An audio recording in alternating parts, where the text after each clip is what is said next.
Okay, I want to just take a moment to introduce Eugene Durenard. He received his postgraduate degrees, I'm going to mess this up, from the École Normale Supérieure, and then Harvard. That one's easier. Okay. He then served as vice president at Salomon Brothers in London, and then a director at Credit Suisse, first Boston. Currently, he's the owner of DTC Limited and a partner at Orion Investment Management Limited, and one of the 3 core team members of Hyperbolic Holdings. But most important for us, he served as Fauna Systems' very first CEO. Eugene, the floor is all yours. Thank you very much, Josh.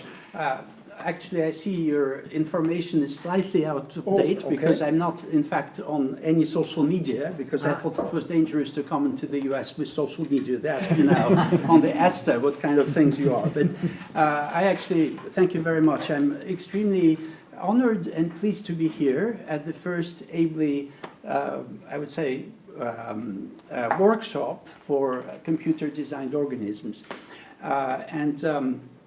Especially surrounded by such a bright ensemble of minds as we have here. So I'm delighted. And I can tell you how excited I am generally about being alive right now in this period of time, because I think that we're living in a fantastic period where a lot of science paradigms are being questioned and changed. And this goes even to the most fundamental level of science. Even the concepts of space and time are being rethought. We have Stefan, who just came here, and he has a new theory of the hypergraph theory that derives the Einstein's equations, but also predicts that you can potentially have variable dimensions of space. So those are absolutely new concepts that challenge the fundamental physics that we know of and the dogmas that we have been living through. The whole concept of time itself is being challenged at this point in time. So this is intellectually fascinating, both for real scientists like yourselves and dilettantes like myself. So why are we all here and how we got here? This is what I want to kind of talk about. We know the why, but a little bit of the how. So given this, I would say, time that we live in, a paradigm change, I also think that thanks to Josh and Mike and our group, biology is also undergoing very fundamental paradigm changes. And this is what is fascinating with this new concepts that you have been introducing into the field. For example, I have a background in mathematics, as George said, and honestly, intuitively, it never made sense to me how you can essentially recover the structure of an organism from a genotype.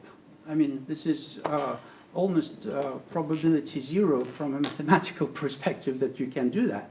So it always bothered me as to how, and we were living in a period of I would say, very dogmatic concepts, such as of a selfish gene, etc., that were, in fact, hiding the actual, I would say, the actual truth, or the actual, let's say, subtlety in that field. And but over time, you could see that this dogma started to crumble a little bit. You could see people already about 15 years ago really focused on epigenetics and the fact that the heredity of the phenotype was not just driven by the genetic code. Also, in my own work in programming, I had a company in automated trading system, and which I considered as autonomous agents, trading markets, different futures, currencies, etc. And there, programming them, you could see also why there was no impediment for example, the phenotype of a system influencing the genotype if you wanted to. You could essentially create a much more flexible framework for decision making. And in some sense, to paraphrase, there was no reason why you couldn't find a Lamarck among the machines to reflect on the book Darwin Among the Machines by George Dyson. So, and that's how I essentially stumbled onto one of Mike's webinars. I forgot which one it was. It was in 2021, where he described beautifully, as in all the webinars that he did, the actual, the concept of the influence of bioelectricity on morphogenetics, on autopoiesis as well, and the influence and how you could essentially influence a phenotype non-genetically. So that is something that also in that webinar you could see that it could lead to the discovery of new life forms from essentially structured from old components, from agential material, and that essentially demonstrated the biological viability of two-headed worms, three-eyed fish, and weird-looking xenobots. So that is something that clearly are at least three fundamental paradigm changes that we're living through right now, and this is why it's so exciting. One is obviously a much deeper understanding of the unfolding of the morphogenesis, right, and of the actual also preservation of the equilibrium state of an organism, right. On one hand, there is also a new concept and a new paradigm of intelligence. This is not just neurons, etc., but it's a continuum of intelligences all the way through, from somatic to neuronal and anything in between. And as Josh mentioned at the very beginning, that is also something that could lead to new forms of computation. Now, what's interesting is that biology, in fact, has already been undergoing a tremendous progress in becoming much more quantitative and much more predictive as a science. It really is it's emerging as a science, thanks to the celebrated Moore's law, right?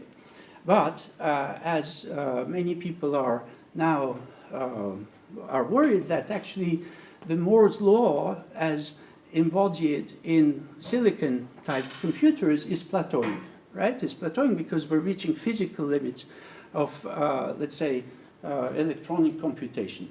However, it's interesting. It's an interesting thought that maybe this Moore's law that is now plateauing in the silicon actually led us to the discovery of new biological facts and new biological computation that might reboot the Moore's law into the future in its new sort of embodiment. So when I basically saw all of that, for me it was like a religious experience. I'm not a religious person, but I could see sort of the light shining through the clouds, right? And this was amazing. So I called up straight away my friend Tom Skalak. I think Tom knows John, and vice versa, who used to be at the Paul Allen's Frontiers Institute.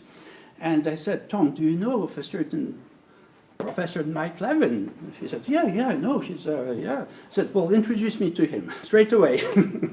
So I straight away called up Mike. That was in 21 on a Zoom. And after a few words of conversation, I said, Mike, we've got to do a company out of this. We've got to do a company out of that. But the question is, which company? How do you structure a business around this this type of new paradigm-changing concepts, which you could see a huge future in that, but you have to be practical. So my day job is in the investment and running a few companies in the biotech and in the medical space, and I know that's, and John knows as well, pretty much it's a very difficult space to be in, because it's highly regulated, and yes, you can collaborate with the FDA, etc., but it's still might take, $100 million in 10 years to actually get anywhere if you're lucky. So what we decided with Mike first, and then obviously with Josh, is to actually focus the company on in markets which are less heavily regulated and which are much more focused on the industry than medicine. Although we could obviously see there is a company that is, or a couple of companies that is focused on medicine, and we wish them huge success there as well. But we wanted to essentially have an activity where we didn't want to lose time or money because the field is too important to actually make progress in. And one way to make progress in that is clearly solve very practical problems.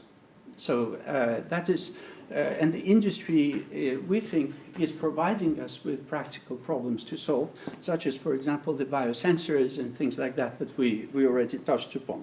So this is how Found the System started. And in the first year, we did a lot of work of ensuring the options on IP, etc. We brought, obviously, Randy was very instrumental in bringing our future CEO or current CEO, Namish, who's there, and who's done a great job in actually bringing the first investors such as John, and we're extremely thankful to you for this because otherwise we wouldn't be here. So John also, as you see, is a huge proponent of the actual not just the research, but also the educational side of the ICDO. And I think this is a very, very important aspect of that, because this is how new paradigms really get essentially accepted by the general population. So I think we laud John for your, I would say, vision to actually create a very, very important tract of communication and of education associated with the computer-designed organisms. So thank you again for this. So I'm not going to steal Namish's fire of tomorrow about the actual commercial applications possible of xenobots, but I would like you to imagine one thing. So if I were to tell you that would you like to a multicellular organism to be created in a way where you can actually choose the types of cells that you compose it of? So we said before that we may or may not actually use synthetic biology to actually modify every cell. I mean, first probably not, but maybe later, yes. Imagine that you have a collection of cells that you can use. You can use, imagine you can design a body of having a specific shape and function or movement. And imagine that you can design several of those bodies that essentially communicate between each other and sense, communicate, pass messaging, etc. What will you do with them? Well, we don't know. But what we know is that we will be able to design those specific xenobots that you need and send them over to you as a service by the next Amazon Prime drone drop. This is what we're doing at Found the System. So thank you very much. It's again an honor to be here, and I would love to, this activity to be not only continued but actually enhanced in the future. So this is the first one. So thank you very much again, John, for everything.